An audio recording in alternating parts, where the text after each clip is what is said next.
et bonjour. Et ben nous revoilà. Et avec quoi? Avec le pull Soumac. Enfin. Alors, donc ça va être un podcast de tricot où je vais vous parler donc de ce joli pull texturé. Je vais vous parler d'un bonnet et de gants. Voilà. Il fait pas très beau aujourd'hui, c'est l'occasion de parler de choses d'hiver. Voilà, moi je trouve qu'il n'y a pas forcément de saison. Voilà, mes gants je les ai faits en été. Pour celles qui ne me connaissent pas, oh là, je vois, j'ai mes cheveux qui sont tout défaits. Bon, bref, on s'en fiche. Pour celles qui ne me connaissent pas, je suis Agathe Power of Tricot sur YouTube et puis sur Instagram aussi. Voilà. Sur Instagram, je mets des petites photos de moi avec mes tenues de tricot, parfois. Quand je suis inspirée, quand j'ai une tête photographiable, voilà. Et ben voilà, c'est parti. Bon, ce pull Soumac, j'en suis contente. Alors, je vais vous montrer, hop, à quoi il ressemble. Oh là là, le contre-jour. Voilà, ça va être mieux. Voilà. Donc, y a de quoi dire. Hein. Hop. Voilà. Joli pull. Soumac, est-ce que vous verrez mieux là, peut-être? Voilà. Donc là, j'ai mis sur une chemise. Donc, c'est un pull top-down en aiguille 4,5. Donc, je vais vous rappeler tout ça. Il est texturé. C'est pas un projet zéro cerveau. Hein. Du tout. Et d'ailleurs, je le conseille même de le faire à plusieurs parce qu'en fait, ça peut être terrible. Un projet qui peut paraître compliqué pour les uns à faire tout seul quand on perd la motivation, quand on perd le fil, quand on n'est pas sûr du point. Voilà. Je trouve c'est un pull qui est très chouette à faire à... Oh là là. Hop. Voilà. Je regarde. Oh là là. C'est les joies du direct. Donc c'est un pull qui est hyper chouette à faire à plusieurs et qui en fait est un peu... qui peut être embêtant à faire tout seul. Donc vraiment, je le conseille en cale, en groupe, en tricoté. Voilà, c'est un super pull à faire comme ça. Donc c'est un pull qu'on fait du haut vers le bas. On commence par faire une encolure. Voilà, en fait, un peu simple. Donc c'est en raglan. Donc on augmente de part et d'autre de ce qu'on appelle le raglan. Et c'est ça qui donne, vous voyez, cet esprit cousu alors que c'est pas cousu en fait. Donc ça s'appelle le point de graminé qu'on a là et là. Je crois que c'est ça. Et puis après on a d'autres points, je sais plus comment ils s'appellent. Voilà, c'est assez simple, c'est juste que un rang, on a un point, un rang, on n'a pas de point. Et donc des fois, on se trompe, on se rend compte le rang d'après qu'on a zappé de faire le point, et donc il faut détricoter un rang entier. Et donc, ce joli pull Soumac, moi je l'ai fait avec Emma de Tricolibri. Et elle comme moi... Bon, on s'est trompé plein de fois, on a redétricoté pas tout. C'est ça l'avantage, c'est qu'on détricote pas trop difficilement ce pull. Enfin, il n'y a pas besoin de tout refaire s'il y a quelque chose qu'on a mal fait, mais voilà, il y a des petits loupés, faut être présente, quoi. C'était marrant parce qu'Emma, dans son podcast, je vous dis pas d'aller le voir parce que la plupart de ceux qui me suivent, en fait, suivent Emma. Donc, je vous fais pas la pub pour elle, mais bon, moi, je crois que c'est mon podcast préféré. Je la trouve souriante, sympa, tout. J'aime bien tout ce qu'elle présente et toute sa manière. Alors, oh là là, c'est bancal. Ça tangue un peu, voilà. Donc moi je l'ai tricoté en Gilliatt comme Emma. On l'a tricoté, moi j'avais ça en stock. Donc c'était une Gilliatt qui me restait d'un autre pull que je vous ai pas encore montré. Tiens, ce sera dans le prochain podcast, je pense que je vous le montrerai. Voilà, donc en Gilliatt. Les aiguilles recommandées c'est 4,5 et j'ai tricoté en 4,5 et j'ai utilisé exactement le même métrage que préconisé, donc en taille S, moi je l'ai fait aussi. Et ils disent qu'il faut 1030 mètres. Ouais, 1030 mètres pour... donc pour la Gilliatt, c'est en pelote c'est en pelote. Et j'ai utilisé presque rien en plus, mais j'ai utilisé 4 pelotes et une chouille en plus. Voilà. Donc voilà, pas 50 grammes de plus, mais je crois même 30 grammes de plus, quoi. Donc voilà, on entame une pelote, quoi. C'était ça le truc, mais bon. Donc moi, j'en avais que 4. Et du coup, je suis sur un groupe de laineuses, de fans de laine sur Facebook. Et dessus, c'est un groupe même spécifique sur la Dererum Natura. Et donc là-dessus, il y avait une fille qui m'en a envoyé. Et j'ai fini une des 2 manches avec. Et en fait, on voit pas du tout de différence de couleur ou de quoi. Je suis incapable de vous dire quel côté... je sais plus. Voilà. Qu'est-ce que j'ai fait de différent, moi?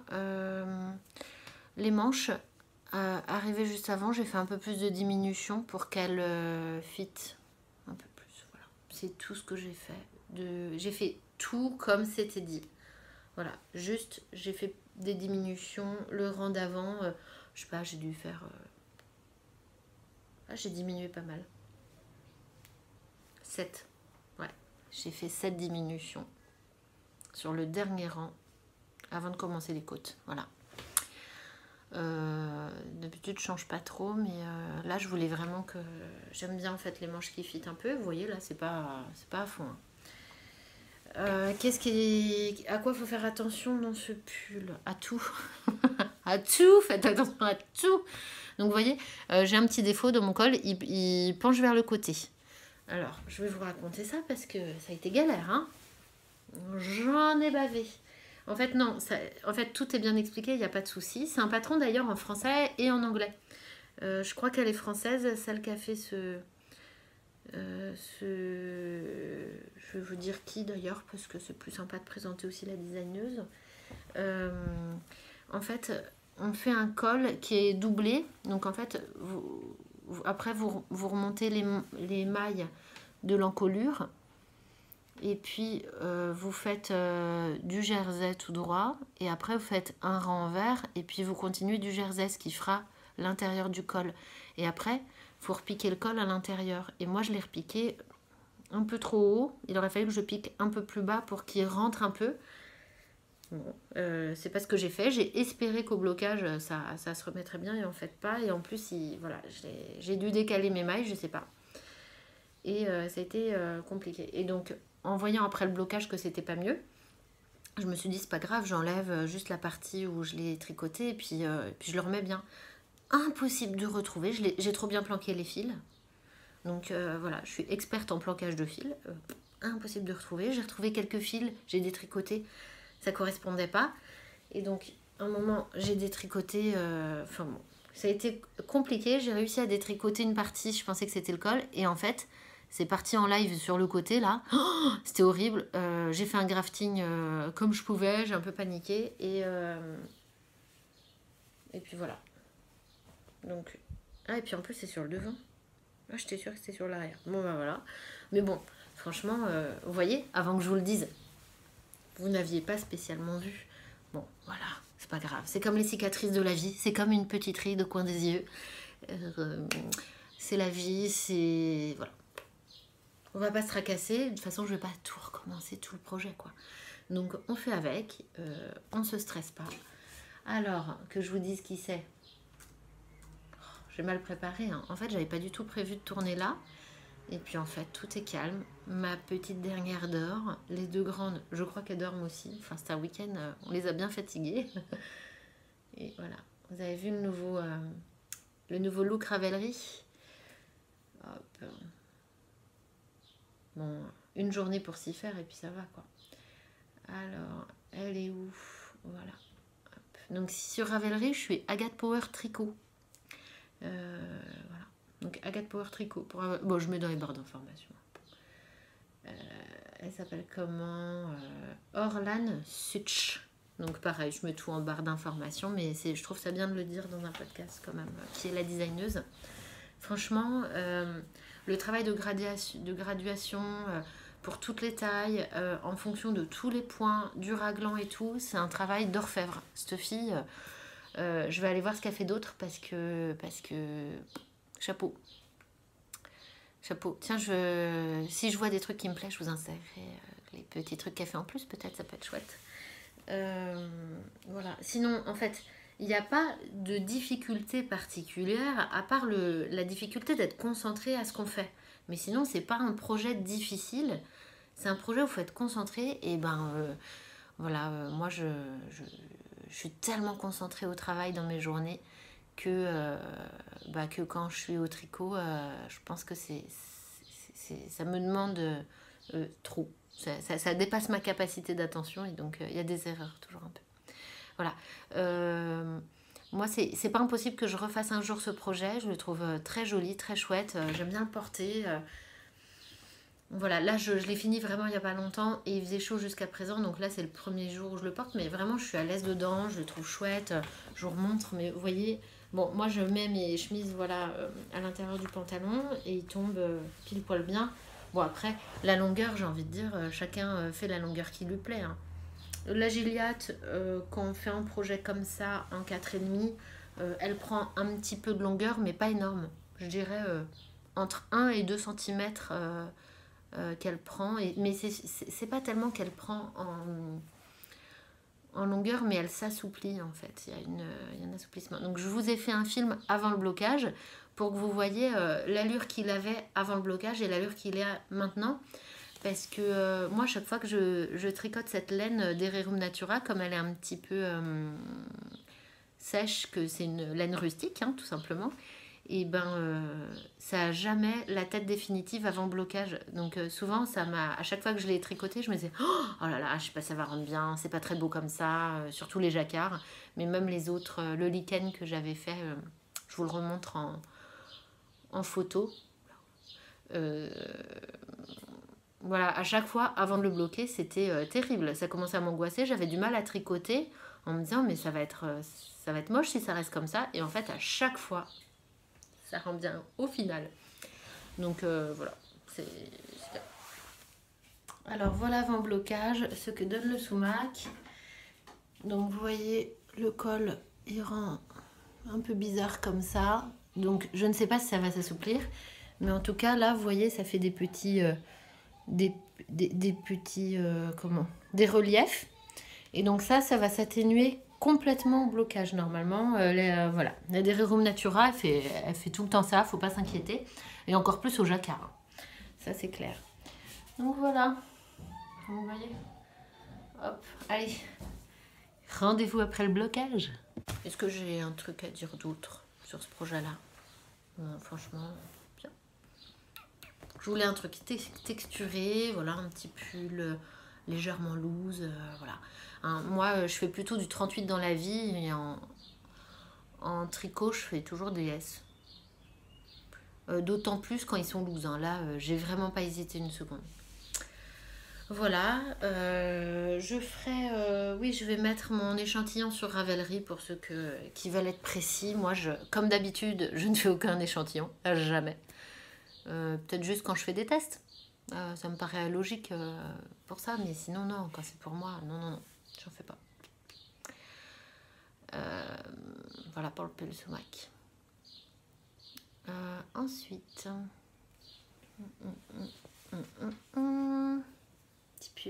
petit bonnet. Donc là, ce bonnet-là, c'est un bonnet, il s'appelle Tree Hat, qui a été fait par B Mandarine, je crois. Oh là là, j'ai vraiment pas du tout bien préparé ce podcast. Hein. Vous voyez, la fenêtre est ouverte et on n'entend pas mon voisin qui crie. Peut-être qu'il est au travail. Ouais, il s'appelle Treehouse Hat. Moi, je l'ai... Alors, c'était peut-être pas une super idée, mais bon, vous voyez quand même le joli graphisme là. Bon, on le voit mieux quand c'est pas une laine mélangée, mais en fait, j'avais des restes de laine. J'avais envie de m'essayer sur ce patron. J'avais envie d'essayer le combo de ces deux laines mohair et mérinos pour voir ce que ça donnait en fait. Voilà, j'étais curieuse. Et puis voilà. Alors, c'est de Melody Hoffman, voilà. Donc je vous le montre, je sais pas si j'ai la coupe qui va bien. Hop. Vous voyez, on voit le... Je baisse la tête, je peux trop... Ouais, vous devez voir. Donc on a le modèle là, mais est-ce que c'est la laine la plus judicieuse à utiliser pour ce modèle? Mais je vais refaire ce modèle là pour un bonnet, j'aime bien, je trouve ça joli. J'ai le patron pour les gants et je ne l'ai pas encore fait. Voilà, tac. Voilà ce que ça donne. Alors, là j'ai utilisé de la laine drops, que ce soit pour le mérinos ou pour le mohair. Donc c'est un bébé mérinos en big mérino en fait. J'ai utilisé. Non, en baby mérino et mélangé au mohair. Bah, en fait c'est un peu fin. Peut-être, est-ce que ça vaudrait le coup peut-être d'utiliser un chouï plus épais? Enfin, avec le mohair, ça tient chaud. Attention à la mohair de drops, elle picote légèrement quand même. Hein. Faut pas croire. Enfin, faut pas comparer en fait un mohair à 10 € la plotte et un mohair à 2 € la plotte. Hein. Il y a des différences et bah, je trouve que pour le mohair, c'est clair et net, ça picote un peu plus quoi. Donc attention pour un bonnet, est-ce que vous. Voilà, ça peut picoter un peu. Voilà. Bon, moi je le mets et ça va. Mais voilà, si on se pose la question, on dit oui. Si on cherche la petite bête, on dit oui, ça picote un peu. Alors qu'une mohair, bah, à 10 € la plotte, enfin à 10 € les 25 grammes, bah, c'est sûr que là, on va attendre une qualité supérieure et une douceur supérieure aussi. J'ai pris des pompons sur Amazon en lot et j'ai mis un bouton, en fait j'ai cousu un bouton. Hop, voilà. Et là, c'est des pompons avec un élastique, hop, un élastique comme ça.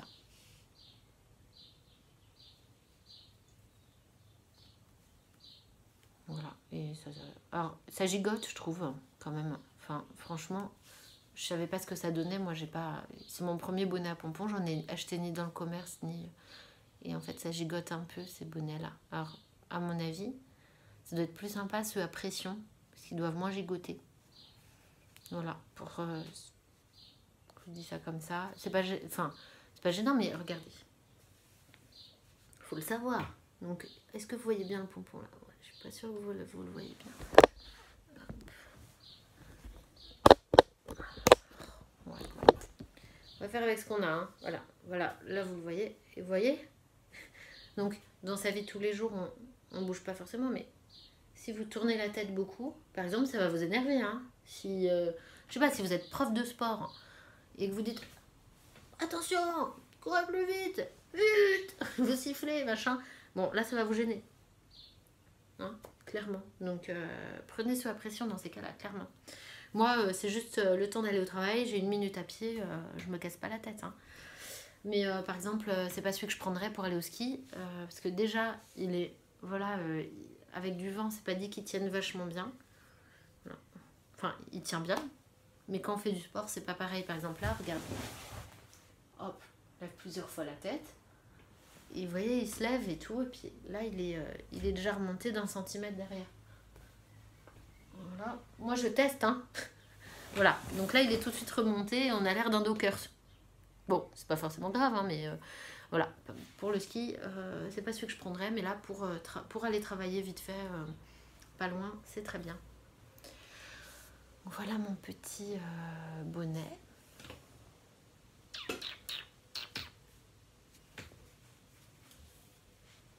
Et ensuite, ça, c'est un modèle de Yarnflex, enfin, sur Ravelry. En tant que designeuse, elle s'appelle Audrey Borrego.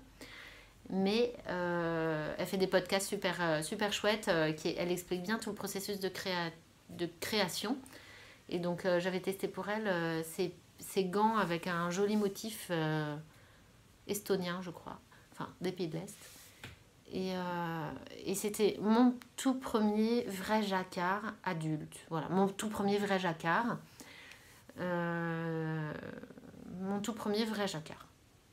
après ça, du coup, je me suis dit, ouais, c'est bon, je gère. Donc après, j'ai fait le soldat Knackrop. Bam.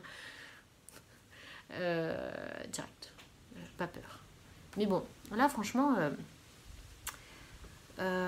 chouette. Alors, je les trouve hyper belles. Je suis hyper fière de mes moufles. Je les trouve vraiment trop chouettes. Audrey, c'est assez sympa. Dans ses designs, elle explique comment adapter la taille. Elle dit, bon, voilà, c'est censé vous aller comme ça. Si c'est trop grand, faites comme ci. Si c'est trop petit, faites comme ça. Par exemple, pour ce modèle-là, elle dit, il me semble que le début du gant, qu'on commence par là, sert en fait d'échantillon. Donc j'ai trouvé ça chouette. On voit que quand on peut éviter les échantillons, en fait, ça lui convient bien, quoi. Donc, non, hyper chouette. Hop, voilà. Moi, j'adore les moufles en jacquard. Je trouve que c'est beau, c'est classe, c'est cool. Un peu long à faire.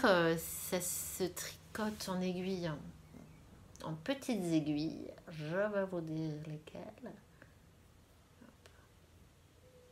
Paf, paf, paf. Donc là, je les ai fait en... Le vert, c'est la Dererum Natura Ulysse, donc fingering. Bon, c'est une fingering un peu épaisse, hein, c'est pas une fingering fine. Et la grise, c'était un reste de drops. Donc j'avais utilisé 2 restes pour faire ça. Et donc la verte, en fait, c'est mon reste du lichen. Donc vous voyez, là, on voit bien la couleur. C'est un vert foncé. Sapin. Voilà. Vert foncé, sapin. Hop. Et le gris, c'est un gris simple, drops, mérinos. Donc c'est vrai qu'on voit bien la différence quand on tricote 2 laines différentes sur un jacquard. On voit bien la différence de gonflant et effectivement, la Dererum Natura, elle est bien mieux pour un jacquard que la Mérinos Drops Superwash, parce que, en fait, voilà, ce que fait de la Superwash, c'est un peu ça. Vous voyez, c'est-à-dire que si on écarte un peu, en fait, elle est trop fine, un peu. Que la Dererum Natura, vous voyez pas le gris à travers, quoi. Alors qu'il y est en dessous, hein. Vous voyez? Là, j'écarte, en fait. Voilà, pour vous montrer, alors que le gris, voilà, on voit tout à travers. Donc, voilà. Donc, en gros, ça va et je suis contente. Moi, c'était mon premier jacquard. Je préférais utiliser des restes. Mais c'est clair et net que si vous achetez de la laine, achetez vraiment de la laine rustique. Pour ça, ça s'y prête, c'est bien. Je sais pas si on va voir. Je vais vous parler. C'est un peu décousu, mon affaire. Mais ouais, on utilise des aiguilles 2. En fait, pourquoi? Pour avoir un jacquard dense, parce que c'est des moufles. Or, le but, c'est qu'elles soient chaudes. Hein, et donc là, c'est chouette parce que, donc, avec le jacquard, en fait, on a deux épaisseurs à la place d'une. C'est l'intérêt du jacquard, c'est d'abord d'avoir chaud. Et en fait, dans des moufles, en fait, est-ce que ça va se voir? Hop, je vais cacher un peu la mauvaise luminosité. Est-ce que ça se voit? En fait, la laine feutre un peu à force des frottements dans la moufle. Je les mets beaucoup. En fait, je les mets tout l'hiver. C'est mes seules moufles. Hop. Je vais pas skier, donc je les mets pas pour skier. Je pense que j'hésiterais avant d'aller les abîmer plus que ça. Mais elle a tendance à un petit peu feutrer à l'intérieur, ce qui est bien. Parce que ça bloque le jacquard encore mieux, quoi, au fil du temps. Donc, il vit bien. Elle explique hyper bien le passage pouce, là. Hop, regardez comme c'est joli. Oh. Est-ce que je l'ai fait parfaitement? C'est pas dit, mais vraiment c'est extrêmement bien expliqué. Moi je l'ai fait en été avec mes enfants dans les pattes et en papotant avec les gens qui étaient avec moi en vacances. Et je m'en suis vraiment bien sortie. J'ai vite compris comment ça fonctionnait. Voilà, ce que j'aime particulièrement. Vous voyez, j'ai fait des erreurs. Hop. Ce que j'aime particulièrement, c'est la bordure. Je la trouve... je trouve que j'adore mes moufles. Vous voyez. Puis je les utilise beaucoup là parce que ma petite dernière qui a 2 ans et demi, elle est encore en poussette. Et du coup, en poussette, on a besoin d'avoir les mains protégées l'hiver. Parce que sinon, moi, je mets dans les poches. Hein. Mais non, là, j'en ai bien besoin. Voilà. Des jolis moufles. Donc, une aiguille 2 sur une laine qui se tricote, une fingering qui se tricote plutôt en 3 habituellement. C'est long hein, de tricoter en aiguille 2. Mais après, vous avez un résultat dense et parfait pour des moufles chaudes, quoi. Donc super, elles sont chaudes et pas un peu légère, enfin épaisse pour de la fingering, mais ça reste, c'est pas de la méga grosse moufle. Voilà. Donc ça, c'est un modèle que j'aimerais refaire. Moi, elles sont un tout petit peu grandes pour moi, mais ça me dérange pas. En fait, parce que moi, les moufles, je les cale toujours dans mon pull ou sur mon pull. J'aime bien quand il fait froid. Enfin, moi, quand je mets des moufles, c'est que j'ai froid. Hein. C'est pas, c'est pas le petit vent, je mets les moufles. Je les mets vraiment quand il fait froid, quand je vais partir. Donc voilà, je les cale. Et donc c'est là l'avantage, vous avez vu, elles sont longues. Voilà. Voilà. Donc c'est des moufles. Vous avez deux tailles différentes, je crois. C'est pas compliqué de choisir. Elle dit comment réduire, juste si vous avez des mains plus petites, plus fines. Elle explique tout ça. Un super modèle à faire, vraiment chouette. Juste, il y a un truc à savoir si vous débutez, si vous avez jamais fait de moufle, c'est que c'est un peu comme les chaussettes, hein, c'est de la petite circonférence. Donc on a du magic loop dans l'affaire, quoi, ou bien des aiguilles double pointe, ou bien les spéciales chaussettes, quoi. Mais voilà, on est dans cet ordre-là quand même. Donc ça, faut bien l'avoir en tête. Mais c'est tout. Écoutez, génial. Moi, je trouve que, vous voyez, c'est comme les chaussures. J'aime bien avoir une petite touche. Attendez, je vais vous montrer un truc. Rien à voir avec le tricot, mais j'aime bien avoir une petite touche originale. Quand j'ai tout d'assez simple, par exemple là, entre mon pull et mon jean, c'est assez simple. Et ben, qu'est-ce que j'ai fait?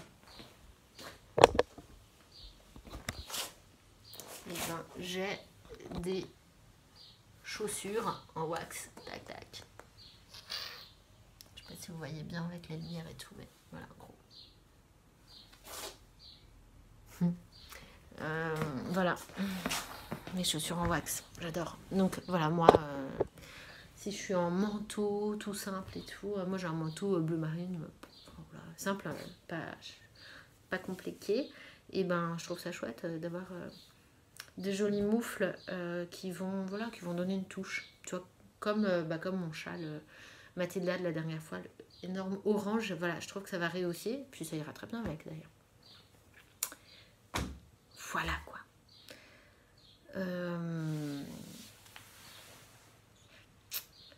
Et ben je fais une petite pause parce que j'avais pris des petites notes et puis que j'ai oublié de prendre mon petit cahier, donc je vais aller le chercher. C'est marrant quand je regarde les podcasts, j'ai plein d'idées sur ah oui, ça faudra que je leur dise ça au prochain podcast, faut que je note, et puis je note pas toujours. Et puis dès que je suis en train de tourner, en fait, j'oublie. Mais bon, c'est pas grave, je me dis je dirai à la prochaine fois, éventuellement. Voilà quoi. Je sais pas si vous avez vu dans mon dernier podcast, mais là je vais vous remettre une petite photo de ça. Je voulais savoir si ça intéressait éventuellement du monde d'avoir un patron de cocon pour les bébés comme je vous montre là en photo. Donc c'est un cocon en laine. Et en fait, moi je suis passionnée de laine en fait. C'est-à-dire que vous ne me verrez pas tricoter du lin ou du coton, j'aime pas ça. Vous me verrez pratiquement jamais tricoter même de la laine avec un mélange synthétique. Enfin, il faut vraiment que j'ai pas le choix, par exemple de la couleur pour choisir. Voilà, même si je peux éviter le nylon pour les chaussettes, j'évite même. Donc c'est pas dit que je le fasse pas juste pour les chaussettes, mais vraiment je suis pas fan. Et en fait, en fan de laine, ça a des pouvoirs de... La laine, ça a des pouvoirs de régénération. C'est-à-dire que vous n'avez pas besoin de laver la laine pour qu'elle se lave. Elle se lave un peu d'elle-même, comme sur l'animal en fait. En fait, avec le contact de l'air, ça va enlever les odeurs et ça va un peu auto-laver, on va dire, grâce à l'aération. Alors oui, si vous avez une tache, faut la laver, mais avec l'eau et le savon, quoi. Mais pour les odeurs, non. Et je trouve que c'est une grande vertu, c'est assez agréable. Et c'est ça que j'aime pas dans le coton, par exemple, ni dans le lin, c'est que c'est des produits qu'il faut laver, donc c'est pas la même utilisation, c'est pas les mêmes vertus. Et il y a une autre vertu de la laine qui est formidable et qui est principale que quand il y a de la laine ou presque que de la laine, c'est c'est le côté thermorégulation. C'est-à-dire quand on est en laine, bon, sauf si on a un pull méga chaud en plein hiver, mais sinon, on a tendance à être assez thermorégulé grâce à de la laine. Et donc pour les bébés, pareil. En fait, la laine, elle a la vertu d'absorber l'humidité de l'air. Donc quand il fait très chaud et une chaleur humide, bah, la laine autour du bébé, donc dans le cocon autour du bébé, comme ça va absorber en fait l'excédent d'humidité et le bébé va être plus tranquille, même en plein été. Enfin, pas 40 degrés, mais même à du 25 degrés, 30 degrés, il peut être beaucoup mieux dans un cocon que hors du cocon parce que ça va l'aider à thermoréguler. Et donc pareil pour l'hiver, bien sûr. Ça va absorber l'humidité, donc le froid humide, ça va absorber l'humidité du froid et du coup ça va paraître moins humide ou paraître moins froid au bébé et ça va l'aider à mieux thermoréguler. Et donc voilà, Emma a vu que je faisais ça, on a un peu papoté dessus. Emma de Tricolibri, elle m'a dit si, ce serait bien. Donc j'ai déjà le patron parce que là je suis en train de créer ma petite société pour fabriquer et faire tricoter à la main ces cocons. Et avec une copine. Et donc on a commencé, ça s'appelle Ma Petite Laine, on est déjà sur les réseaux sociaux et tout. Mais je sais pas si s'il y aurait un intérêt de sortir le patron en fait pour les tricoteuses. Moi j'avais pensé à ça en tant que tricoteuse. Alors je me dis bah pourquoi pas. Je sais pas si ça intéresse du monde ça. Donc voilà. Bah dites-moi si vous trouvez que c'est une bonne idée, si vous pensez qu'il y aurait du monde d'intéressé. Et puis voilà, avec plaisir quoi. Tac tac tac. Oui, j'étais en train de dire que j'allais couper pour aller chercher mes petites notes, surtout pour les podcasteuses, parce qu'on va passer ensuite à la section les podcasteuses que je regardais récemment. Et puis aussi les coups de cœur. D'abord les coups de cœur et puis ensuite les podcasteuses. Allez, à tout de suite. Alors, dans les coups de cœur, encore du petit knit, mais faut vraiment que je tricote quelques-uns de ces modèles pour... j'ai hâte. Donc là, un que je ferai vraiment certainement, c'est le Sunday Cardigan que je trouve trop beau, donc que je vous mets aussi en photo, que je trouve splendide, qui est magnifique, qui se fait en bulky. Donc petite knit, c'est en anglais et parfois en français. Ah, celui-là, je ne sais plus. Je vais vous dire. Celui-là, il est en français et en anglais. C'est toujours payant, c'est dans les 5 euros quelque chose, tous les modèles de petite knit. Et là, c'est en bulky. Donc, en fait, c'est un mélange de plusieurs. C'est un mélange de worsted et de fil dentelle en plus. Voilà, donc celui-là, c'est sûr que je vais le faire, je le trouve trop beau. Ensuite, mais bon, comme tout ce qu'elle fait, je crois, je suis méga fan. Alors c'est marrant, une méga fan qui a jamais tricoté un truc de chez elle. Ça viendra. Il y aura sûrement une flopée quand je vais commencer. Il va y avoir une flopée certainement parce que j'adore. Ensuite, j'ai pris des notes parce que c'est toutes des anglaises. Hein. Et là, les prochains, ils sont qu'en anglais. Donc là, le prochain, c'est le Nutmeg Ginger. Donc le Nutmeg Ginger, j'aime bien les finitions, le col, le point utilisé, voilà, c'est tout en subtilité. Je le trouve très joli. Voilà, je suis pas sûre d'en avoir besoin prochainement, mais je trouve ça pas mal pour de la mi-saison. C'est un col voilà, qui monte un peu comme ça, je le trouve joli. La designeuse s'appelle Alicia Plummer. Plummer, je pense avec un bon accent moins pire. Voilà, j'aime bien. Et enfin, le Silver Lake. Alors là, je trouve que voilà, le graphisme est beau, ça en jette. Je trouve ça joli. On dirait pas de l'artisanat, on dirait pas que c'est fait main. J'aime bien aussi. Enfin, ça me dérange pas quand ça se voit que c'est fait main du tout. Mais voilà, je trouve que c'est chouette. Voilà, pour les coups de cœur, je fais vite aujourd'hui, mais... C'était un week-end où j'ai eu plein de trucs à faire et surtout j'ai pas tricoté donc je suis speed quand j'ai pas tricoté. Ça me pose le tricot. Et enfin, les podcasteuses. Oh, je range. Tac, tac. Souvent, je vous fais des petits... comment... Je parle de mon prochain podcast et là, le prochain, ce sera de la couture. Claire, là, j'en ai quelques-uns à vous montrer. Pas des nouveaux forcément, mais ce sera sûrement un podcast de couture. Ou sinon, peut-être un podcast... oui, sûrement couture. Passons où? Alors, je voulais vous parler de... Là, je vais vous parler de... Voilà, parfois, je vous parle de podcasteuses assez connues et tout, que vous connaissez sûrement bien avant moi, hein, c'est clair. Donc, souvent, c'est pour ça que les podcasteuses hyper connues, je vous parle peut-être plus de certains podcasts précis qu'elles ont fait et que j'ai particulièrement aimé, parce que sinon, avant de me connaître, vous avez forcément connu les autres. Là, j'aime bien Hello Tricot, dont a parlé Tricolibri, Emma de Tricolibri. J'aime bien, elle a le temps de tricoter, elle montre plein de projets. Et je trouve ça chouette. Voilà, j'aime bien. Donc elle s'appelle... donc son podcast c'est Hello Tricot, mais elle s'appelle Hamzatou. Ouais, c'est ça, je me trompe pas. Tu me dis Hamzatou si je me trompe. Je sais qu'elle a regardé un de mes podcasts, donc il y a des chances qu'elle voit peut-être celui-là aussi. Et coucou, si elle me regarde. Ensuite, j'ai découvert Marthe Auréal. Donc, je vous écrirai pareil en barre d'infos. Mais Marthe Auréal, que j'ai trouvé chouette aussi. J'ai passé un bon moment. Je trouvais ça bien. J'aime bien ce qu'elle présente et comment elle le présente. Voilà, c'est cool. Et enfin, il y a les rêveries de Camille. Et là aussi j'aime bien, elle parle aussi d'autres choses qu'elle aime bien. Voilà, elle donne des idées pour d'autres choses aussi, je crois des podcasts, d'autres choses. Enfin j'aime bien ce qu'elle présente, j'aime bien comment elle présente aussi. Voilà, elles en sont à leurs premiers épisodes aussi. Et voilà, c'est chouette, j'ai passé un bon moment à les écouter, donc c'est cool. Voilà quoi. Ensuite, vous avez vu, je prévois pas tout ce que je dis, comment je dis. Donc, il y a des choses spontanées, et puis voilà.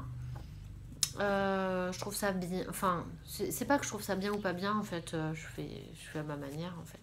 Je fais comme je peux, comme ça vient. Vous avez vu, là, on n'a pas été interrompu une seule fois. Mais c'était marrant, la dernière fois, ça coupait un peu ça faisait rythmer. Et c'est tout ce que j'ai à dire aujourd'hui. Donc la prochaine fois, ce sera certainement de la couture.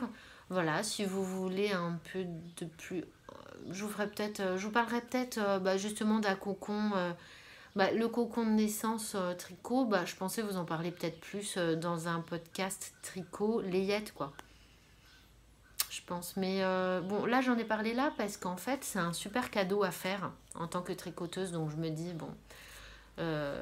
j'ai déjà le patron parce que je l'ai créé, mais je vais peut-être vous le faire de version bien et puis peut-être le mettre sur Ravelry avec un prix. C'est quand même du taf. J'y ai passé du temps et puis voilà. Donc à réfléchir, voilà. Si vous avez des avis de retour à me faire, faut pas hésiter. En fait, ce qui se passe avec la layette, avec ce cocon là. C'est que le bébé est tout enveloppé dedans. Et comme il est enveloppé dedans, il est dans une position fétale. Donc les jambes repliées sur lui. Et en fait, c'est une position adaptée à la digestion, adaptée à ses découvertes psychomotrices pour les premiers mois de vie. Et donc, c'est bien, quoi. C'est important. Voilà, moi, je suis kiné et notamment en pédiatrie. Donc... pour moi, ça me semble tellement merveilleux pour un bébé qui puisse faire une transition tout en douceur entre l'utérus et puis sa vie où le monde est vaste et où il ne sait pas forcément comment se mettre pour être bien, pour être rassuré et tout. Et en fait, ce cocon-là, il fait tout ça et je trouve ça chouette de permettre ça à un nouveau-né. Voilà, donc moi, en tant que kiné, je trouve que, bien évidemment, c'est un truc super. Mais après, est-ce que les gens le voient comme ça? Est-ce que... voilà, petit questionnement. Moi, je suis convaincue de ça, mais je ne sais pas quelle portée ça peut avoir sur les autres. Et donc, si ça vous botte, je peux vous en parler plus lors d'un autre podcast. Il n'y a pas de problème. J'espère que vous avez passé un bon moment avec moi. Moi, j'aime toujours autant faire des petits podcasts comme ça, de manière, voilà, quand j'ai le temps, quand je peux, voilà, quand ça se présente bien, quand j'ai des choses à vous montrer, c'est sans souci. Je suis ravie de vous avoir enfin montré ce sumac. Emma de Tricolibri, elle m'a fait tellement rire quand elle a parlé de plantes vénéneuses et tout. J'étais morte de rire parce que c'est vrai qu'on a eu des moments difficiles, mais ensemble. Mais c'est vrai que ça a été un peu difficile, donc ça m'a fait bien sourire et non, vraiment, ça fait partie de ces modèles difficiles mais chouettes. Et en fait, ces modèles difficiles, c'est parmi ceux qu'on préfère mettre après. Donc vraiment, ça peut être bien du challenge, mais il faut peut-être choisir le bon moment pour le faire en fait. Et voilà, ce qui est bien au tricot, c'est qu'on est forcé de rien, on fait comme on veut, comme on peut. Et donc voilà. Et bon voilà, on papotera la prochaine fois d'autres choses. J'aurai fini. Allez, je vous fais un petit spoil. Oh, j'aime pas les anglicismes, mais un autre châle Mathilda que je fais pour la maîtresse de ma fille, que j'ai pratiquement terminé. Donc je savais pas si j'attendais de l'avoir fini pour vous montrer le podcast. Et puis voilà, comme j'ai des petites choses que j'ai tricotées. Ouais, celui-là, je les ai tricotés il y a un an. Mais alors, ils ont vécu. Hein. Mais vous voyez, ça bouge pas. Hein. Je les ai mis vraiment tout l'hiver. Ils n'ont pas bougé du tout. Voilà, comme j'ai des petites choses à vous montrer que j'ai fait précédemment, je trouve ça sympa. C'est pas parce que je viens pas de les finir qu'ils sont pas présentés en fait dans un podcast. D'ailleurs, les autres podcasteuses, si elles m'écoutent, je crois qu'il faut vraiment pas hésiter à remontrer des choses que vous avez montrées il y a longtemps, que vous nous parliez du vieillissement de la laine, des choses comme ça. Moi, je suis vraiment demandeuse de ça et vu tout ce que certaines ont tricoté, je me dis mais ça vaut vraiment le coup de revisiter des modèles plus anciens qu'on a tricotés il y a longtemps. C'est pas parce que ça a été le patron est sorti il y a longtemps que voilà il peut pas trouver une nouvelle jeunesse. Donc voilà, moi j'aimerais bien que les podcasteuses qui ont plus de bouteilles, elles n'hésitent pas à remontrer des projets qu'elles avaient montrés, voir comment ils ont vieilli, ce qu'elles en pensent, y compris de la laine et tout. Vraiment chouette à faire. C'est pour ça que je le fais, hein, c'est parce qu'en voyant les podcasts, je me dis, oh, c'est frustrant, ce serait bien qu'elle fasse comme ci ou comme ça. Donc du coup, je le fais, mais voilà, moi je suis pas en concurrence, donc si jamais ça peut indiquer certaines sur ce qu'on peut avoir envie en tant que visionneuse, et ben voilà, c'est dit. Je sais pas s'il y en a beaucoup qui me regardent, je crois pas beaucoup, mais c'est pas grave. Je cherche pas forcément le nombre, quoi. Le but c'est de passer un bon moment pour moi, pour vous, un bon échange sympathique. C'est déjà très bien en fait. C'est marrant parce que suite au dernier podcast, voilà, il y a d'autres mondes qui m'a répondu en disant ouais, c'est vrai que on peut être seul avec le tricot et c'est sympa d'échanger et tout. Et effectivement, je crois que c'est chouette et il faut pas hésiter à créer des liens de ce type-là, même si dans nos vies on n'a pas toujours le temps de papoter, d'échanger, y compris sur téléphone, parce que ça reste du virtuel, enfin du dématérialisé plus que du virtuel. C'est sympa, ça crée des petites connexions, puis c'est trop jamais. Le monde est petit en fait, c'est marrant. Voilà, c'est tout. Hein. Je vous souhaite une bonne semaine, un bon mois. Je ne sais pas quand est-ce qu'on se reverra. Pour celles qui regardent que le tricot, ce sera peut-être dans un peu plus longtemps. Pour celles qui regardent aussi la couture, je pense que ce sera dans pas trop longtemps. Peut-être une semaine, quelque chose comme ça, une semaine ou deux. Voilà, quand j'aurai le temps, l'énergie, peut-être C'est pour vous montrer des trucs d'été, hein, la couture, donc je pense que je vais attendre qu'il fasse un peu beau. Mais j'ai déjà commencé les petites vidéos et les petites photos pour agrémenter le prochain podcast de couture déjà. Mais en fait, la difficulté avec la couture, c'est que là, le prochain que je vais vous montrer ce que j'ai raté aussi, ou ce que j'ai pas encore réussi à continuer. Et c'est toujours dur, je trouve, de se confronter à nos ratés. Vous voyez, là, j'ai raté un truc, je vous en ai pas parlé trop vite, pas trop longtemps, parce que ça me... J'aime pas. Alors que les podcasteuses qui le font, je trouve ça mais trop bien quand même. On trouve, ouais, là j'ai raté là, j'ai fait ci, j'ai fait ça. Je trouve ça super, mais c'est vrai que c'est difficile d'en parler hein, de ce qu'on a raté. Moi je trouve, j'ai pas honte, mais je sais pas, ça me, enfin, ouais, c'était pas un bon souvenir quoi. Tu vois, je préfère faire mon tricot en boucle, voilà, tout fait, tout est bien, c'est nickel, ça tombe direct bien, j'adore. Voilà. Ah bah je vous laisse, il pleut, faut que j'aille rentrer ce qui est dehors. J'ai des chaises et des... Allez, à la prochaine. Je vous rajoute juste une petite vidéo sur le rabattage élastique que j'ai fait pour les manches. C'est pas du tout ma trouvaille, c'est celle d'Emma de Tricolibri encore. Mais c'est le rabattage nordique, islandique. Bon, je sais plus. Mais voilà, super rabattage, élastique et facile, enfin pas trop compliqué. Et surtout, on n'a pas besoin de couper le fil à l'avance. Donc je vous mets ça là après.